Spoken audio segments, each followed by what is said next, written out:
கைவிரிக்காத ஒரு ஆண்டவர், சுதந்திரவாளியான ஆண்டவர், உன்னை மீட்கத்தக்கவர், உனக்கு சுதந்திரத்தை கொடுக்கத்தக்கவர். அவர் உன்னை என்ன பண்றாரு? சந்ததி சந்ததியா ஆசீர்வதிக்கப்படுக செய்கிறவர். இருந்தா ஒரு ஆமேன் சொல்லுங்க. ஹல்லேலூயா. நம்மளை புகழ்வாழ செய்ய வைக்கிறவர், நம்மை பாக்கியவானாய் மாற்றுகிறவர். ஹல்லேலூயா. அப்புறம் பாருங்க, அதுக்கப்புறம் 12 வாசிங்க. இந்த பெண்ணிடத்திலே கர்த்தர் உனக்கு அருளை செய்ய போகிற, கர்த்தர் உனக்கு அருளை, தீர்க்கதரிசனம் சொல்றாங்க பாரு, கர்த்தர் உனக்கு அருளை செய்ய போகிற சந்தானத்தினாலே வீடு தாமர் யூதாவுக்கு பெற்ற, உன் வீடு தமார் யூதாவுக்கு பெற்ற பேரேசின் வீட்டை போல் ஆகப்படும். இந்த தமார் யாருன்னே தெரியும் சொல்லுங்க. இந்த தமார் யாருன்னு தெரியும்? எத்தனை பேருக்கு தமார்னா யாரு தெரியும்? தெரியல. ஹல்லேலூயா.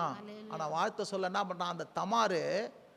அவன் தவறான விதத்துல குழந்தை பிறந்தன்னு எல்லாம் சொல்றாங்க. ஆனா வேதம் சொல்லுது அது சரியான விதம்ன்றாங்க. இன்னையா சரியான விதம்? அந்த காலத்துல தப்பான வழியில போகாம அவ என்ன பண்றான்? சரியான வழியை தேர்ந்தெடுத்தாள் என்று சொல்லுது. இருந்தா ஒரு ஆமேன் சொல்லுங்க. ஏறும் ஓனான போல அவள் இல்ல. இதே போல இந்த ரூத்து தப்பான வழியில போயிருக்கலாம் கணவனை மடிச்சு, ஆனா அவ சரியான வழியில வந்தான். அந்த சரியான வழியில வந்தபடியினால அந்த இடத்துல சொல்லுது என்னது? அந்த பேரஸ் பெற்றதை போல. ஹல்லேலூயா. இருந்தா ஒரு ஆமேன் சொல்லுங்க. தமார் யூதாவுக்கு பெற்ற பேரேசின் வீட்டை போல என்ன பண்ணுவது? ஆக கடவர்கள். இருந்தா ஒரு ஆமேன் சொல்லுங்க. நான் சொல்றேன் பாருங்க, தேவனுடைய சித்தத்தின்படி உங்கள் வாழ்க்கையில எதிர்காலங்கள், சுதந்திரவாளிக்கு எதிர்காலம் சரியான எதிர்காலமாய், நிச்சயம் பண்ண எதிர்காலமாய், தீர்க்க தரிசன எதிர்காலமாய் இருக்கும். இருந்தா ஒரு ஆமேன் சொல்லுங்க. அப்போ பாருங்க, இந்த பெண்ணு அன்றைக்கு அந்த தமாரா இருக்கட்டும், இன்றைக்கு இந்த ரூத்தா இருக்கட்டும், இந்த சபையை குறித்து சொல்றது. இவர்கள் என்ன பண்ணாங்க அப்படின்னா, நான் அந்நியரிடத்துல போக மாட்டேன், என் தேவனிடத்துல வருவேன். இருந்தா ஒரு இவ அந்நிய பெண்ணு, இவ புறஜாதிக்கு அடையாளமா இருக்கிறா. அவ தமார் யாருக்கு அடையாளமா இருக்கிறா? யூதருக்கு அடையாளமா இருக்கிறா. இருந்தா ஒரு ஆமேன் சொல்லுங்க. இஸ்ரவேலுக்கு அடையாளமா இருக்கிறா. இவ புறஜாதி மக்கள் ஆனாலும் யூதர் ஆனாலும் சரி, யாரிடத்துல வரணும்? சுதந்திரவாளியா இருக்கிற போவாஸ் கிட்ட தான் வரணும். இருந்தா ஒரு ஆமேன் சொல்லுங்க. சுதந்திரவாளியா இருக்கிற இயேசு கிறிஸ்துவ கிட்ட தான் வரணும். இருந்தா ஒரு ஆமேன் சொல்லுங்க. உங்களை மீட்கத்தக்க சுதந்திரவாளி அவர்தான். உங்களை விடுவிக்கத்தக்க, உங்களை ஆசீர்வதிக்கப்படத்தக்க, உங்களை வாழ வைக்கத்தக்க, உங்கள் எதிர்காலத்தை சீரோடு சிறப்போடு மாற்றத்தக்கதாக ஒரே ஒருவர் தான் இருக்கிறார். அவர் என் ஆண்டவராகிய இயேசு கிறிஸ்துவே. இருந்தா ஒரு ஆமேன் சொல்லுங்க. அவர் தான் மீட்கத்தக்க சுதந்திரவாளியா என்ன பண்றாரு? இருக்கிறார். ஹல்லேலூயா. இருந்தா ஒரு ஆமேன் சொல்லுங்க. ஹல்லேலூயா. அப்ப பாருங்க 14. போவாஸ் ரூத்தை விவாகம் பண்ணினான். அவள் அவனுக்கு மனைவியானால் அவன் அவனிடத்தில் பிரவேசித்த போது அவள் கர்ப்பம் தரித்து ஒரு ஆண் பிள்ளை பெற கர்த்தர் அனுகிரகம் பண்ணினார். ஆண் பிள்ளையை பெற கர்த்தர் அனுகிரகம் பண்ண. தப்பா நினைக்காங்க, பெண் பிள்ளைகளும் எடுத்து ஆண் பிள்ளை பெரிய அனுகிரகம் அப்படின்னு சொல்லுது. சொல்லுங்க, ஆண் பிள்ளை என்னதுங்க? பெரிய அனுகிரகம். இருந்தா ஒரு ஆமேன் சொல்லுங்க. ஹல்லேலூயா. கர்த்தர் என்ன பண்றாரு? ஒரு ஆண் பிள்ளையை பெருக்க என்ன பண்றாரு? அனுகிரகம் பண்ணினாராம். இருந்தா ஒரு ஆமேன் சொல்லுங்க. அப்ப சுதந்திரவாளிக்கு கர்த்தர் என்ன பண்றாரு? அனுகிரகம் பண்ணுகிறவராய் இருக்கிறார். கரங்களை தட்டி கர்த்தர் நாமத்தை மகிமைப்படுத்துங்க. ஹல்லேலூயா. சுதந்திரவாளிக்கு கர்த்தர் அனுகிரகம் பண்றாரு. விளங்குறவங்களா ஒரு ஆமேன் சொல்லுங்க. ஹல்லேலூயா. அப்ப இப்ப சொல்றாங்க, அப்பொழுது ஸ்திரீகள் நகோமியை பார்த்து சுதந்திரவாளி அற்று போகாதபடி. பாருங்க, திருப்பி அந்த வார்த்தை வருது, சுதந்திரவாளி அற்று போகாதபடி. இருந்தா ஒரு ஆமேன் சொல்லுங்க. இன்று உனக்கு தயவு செய்த, உனக்கு தயவு செய்த கர்த்தருக்கு ஸ்தோத்திரம், கர்த்தருக்கு ஸ்தோத்திரம். அவன் பேர் இஸ்ரவேலிலே பிரபலமாக கடவது. அவன் பேரில் இஸ்ரவேலில் பிரபலமாக கடவது. கரங்களை தட்டி கர்த்தர் நாமத்தை மகிமைப்படுத்துங்க. ஹல்லேலூயா. திருப்பி சொல்றாரு பாருங்க, நகோமி ஃபர்ஸ்ட் சொல்ற, என்ன ஏன் நகோமின்னு கூப்பிடுறீங்க அப்படின்னா, முதல்ல இந்த நகோமி மோவாபிய தேசத்தில் இருக்க சொல்ல, என்ன ஏன் நகோமின்னு கூப்பிடுற? நகோமின்னா வாழ்ந்திருக்கிறவன். இப்போ என் நகோமிலாம் கூப்பிடாதீங்க, என் பிரச்சனையே வேற. இப்போ மாறால போய் நான் என்ன பண்றேன்? கசப்பா இருக்கிறேன், வாழ்க்கையே கசந்து போச்சு. இப்படி கசந்து போன நகோமிக்கு எப்படி வாழ்த்துறாங்க பாருங்க. நான் சொல்றேன், உன் வாழ்க்கை, எதிர்காலம், முன்னாடி காலம் கசப்பான கஷ்டமான இருக்கலாம். ஆனா எப்போ சுதந்திரவாளி கிட்ட வரியோ, சுதந்திரவாளி ஆகிய இயேசு கிட்ட வரியோ, அப்போ அவர் என்னையா செய்கிறாரு அப்படின்னு சொல்லும்போது இந்த இடத்துல சொல்றாரு. அப்போ என்ன சொல்ற, நகோமி சுதந்திரவாளி அற்று போகாதபடி உனக்கு தயவு செய்த, சொல்லுங்க உனக்கு தயவு பாருங்க, நகோமிக்கு தயவு செஞ்சாராம். இருந்தா ஒரு ஆமேன்னு சொல்லுங்க. இல்லைன்னா நகோமி ஊர் சிரிச்சிருக்கும். ஊர் என்ன பண்ணிருங்க, சிரிச்சிருக்கும். ஆனா பாருங்க, இந்த அருமையான ரூத்து நிமித்தமாக கர்த்தர் என்ன பண்ணார், ஒரு பெரிய கிருபை செய்து நகோமியும் எலிமெக்குக்கும் அவங்க குடும்பங்களுக்கெல்லாம் தயவு செஞ்சார். இருந்தா ஒரு ஆமே. அப்போ சுதந்திரவாளினா என்னன்னா, கர்த்தராலே தயவு பெறுவது தான் சுதந்திரவாளி. இருந்தா ஒரு ஆமேன்னு சொல்லுங்க. கர்த்தராலே தயவு பெறுவது தான் சுதந்திரவாளி. தயவு அப்புறம் சொல்ல, கர்த்தருக்கு ஸ்தோத்திரம். இஸ்ரவேலின் பிரபலமா என்ன பண்ண போறான், இருக்க கடவான். இருந்தா ஒரு ஆமேன்னு சொல்லுங்க. ஹல்லேலூயா. இஸ்ரவேல் பிரபலம். பாருங்க, கவனிங்க, கர்த்தர் இந்த வார்த்தையின்படியே இயேசுவை பிரபலமானவராய் மாத்தினார், பெரிய மனுஷராய் மாத்தினார். இந்த போவாச சரி, அதுக்கு பிறகு ரூத்த சரி, இந்த சந்ததியில தான் யாரு வராங்க சொல்லுங்க, இந்த சந்ததியில தான் தாவீது வரான். சாதாரண சந்ததியா இருந்தவன் இதே சந்ததியில தான் யாரு வரான், தாவீது வரான். இதே சந்ததியில தான் யாரு வரான், சாலமோன் வரான். அவங்க சந்ததிய கர்த்தர் பெரிய பிரபலமான சந்ததியாய் மாத்துறாரு. இருந்தா ஒரு ஆமென் சொல்லுங்க. எத்தனை பேர் விசுவாசிக்கிறீங்க? ஹல்லேலூயா. இயேசு கிறிஸ்துவ கிட்ட வரும்போது, அந்த சுதந்திரவாளி கிட்ட வரும்போது, உன்னை சுதந்திரமாய் மீட்க போகும்போது உன் சந்ததி பிரபலமாய் இருக்கும், பேர் பெற்றதாய் விளங்கும். ஹல்லேலூயா. இதுதாங்க இயேசு உனக்கு எனக்கு செஞ்சிருக்கிறாரு. சுதந்திரவாளினா இதுதான். அதனால சுதந்திரத்தின் மகிமையின் ஐஸ்வர்யம் இன்னதென்றும் எனக்கு என்ன செய்வேன் என்று வாக்கு பண்ணியிருக்கிறார். உறவின் முறையான அந்த என்னதுங்க, உறவின் முறையான அந்த ஆதரிக்கிறவர் எனக்கு என்ன செஞ்சிருக்கிறாரு அப்படின்னு சொல்லி ஒரு வெளிச்சம் வேணும் ஜெபத்தில். அந்த வெளிச்சம் தான் ஜெபிக்கவே முடியும். ஹல்லேலூயா. பாருங்க, அப்புறம் பாரு, அவள் அந்த ஆத்துமாவுக்கு ஆறுதல் செய்கிறவனும் முதிர் வயதிலே உன்னை ஆதரிக்கிறவனுமா இருக்க கடவன்.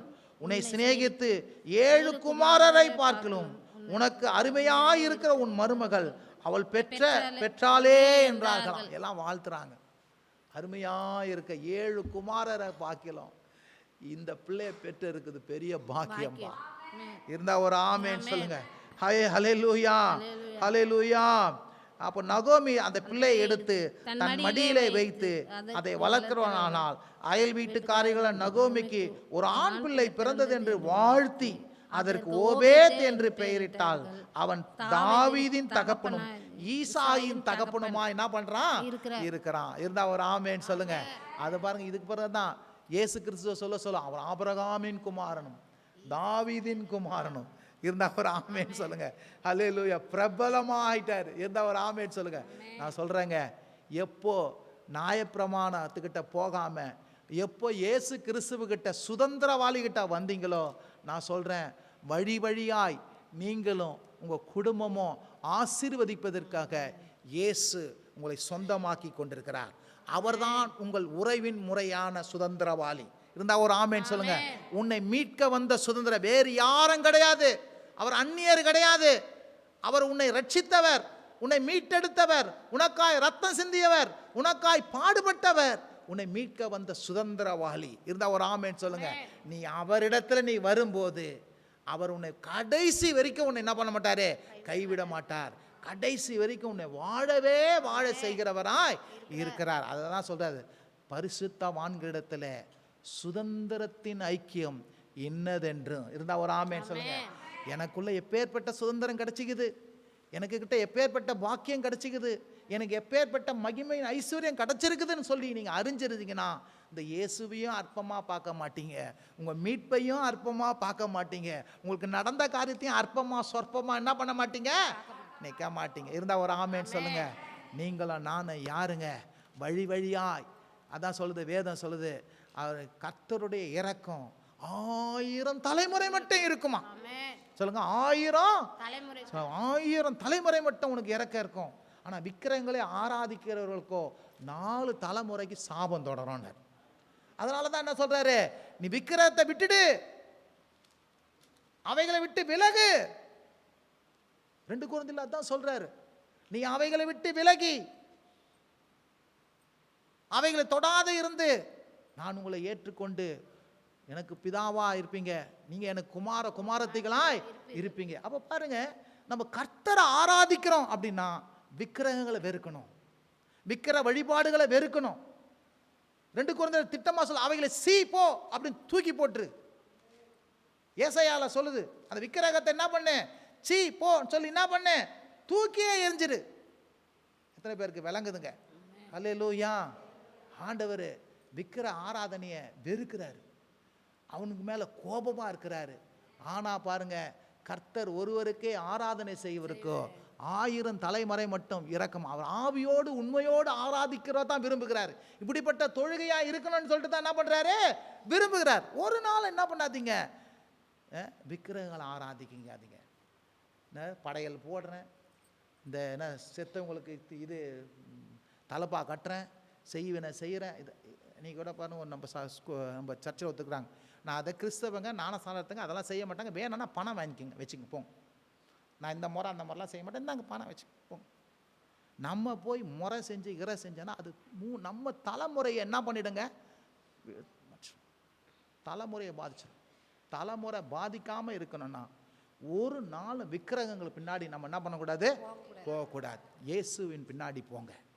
இருந்தால் ஒரு ஆமேன் சொல்லுங்க. வழி வழியாய் ஆசீர்வதிப்பார், வழி வழியாய் நம்மளை என்ன பண்ணுவாரு, ஆசீர்வதிப்பார். ஹல்லேலூயா. கர்த்தர் உங்களை ஆசீர்வதிப்பாராக. ஜெபம் செய்வோம். ஸ்தோத்திரம் ஆண்டவரே, உமக்கு நன்றி ஆண்டவரே. அப்பா, நீரே எங்களை மீட்க வந்த உறவின் முறை ஆண்டவரே சுதந்திரவாளி, எங்களுக்கு உதவி செய்ய வந்தவர்.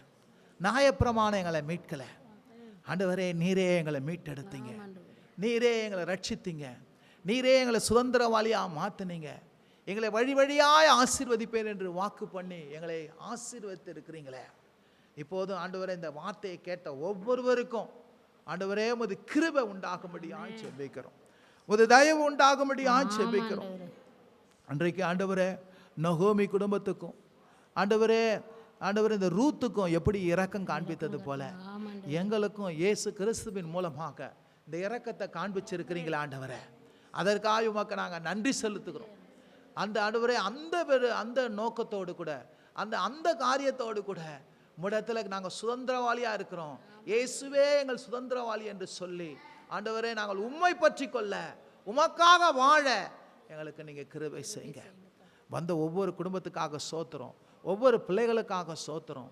ஒவ்வொரு பிள்ளைகளையும் ஆசீர்வதிங்க, ஒவ்வொரு குடும்பத்தை ஆசீர்வதிங்க. ஒவ்வொரு குடும்பத்துக்கு சமாதான சௌக்கியத்தை தாங்க, மகிழ்ச்சியை தாங்க, ஆசீர்வாத் தாங்க, நன்மையை செய்யுங்க ஆண்டவரை. எல்லா வெற்றியும் நீங்கள் மன்னிங்க. ஒருவேளை ஆண்டவர் விக்கிரகங்கள் பின்னாடி, ஒருவேளை ஆண்டவரே அப்பா தவறான காரியங்களுக்கு முன்னாடி போயிருந்தாலும் கிருபையாய் நீங்கள் மன்னிங்க, உமது ரத்தத்தினால் கழுவுங்க. மீண்டும் ஆண்டவரே உமது சமூகத்தில் சேர்த்து உங்களுடைய நல்ல ஆசீர்வாதங்களை அவருக்கு தந்தருளும்படியாக நாங்கள் ஜெபிக்கிறோம். தொடர்ந்து உமது கிருபையை மூடுங்க ஆண்டவரே. இயேசுவின் நல்ல நாமத்தினால ஜெபிக்கிறோம் எங்கள் நல்ல பிதாவே. ஆமேன் சொல்லுங்க. ஆமேன், ஆமேன்.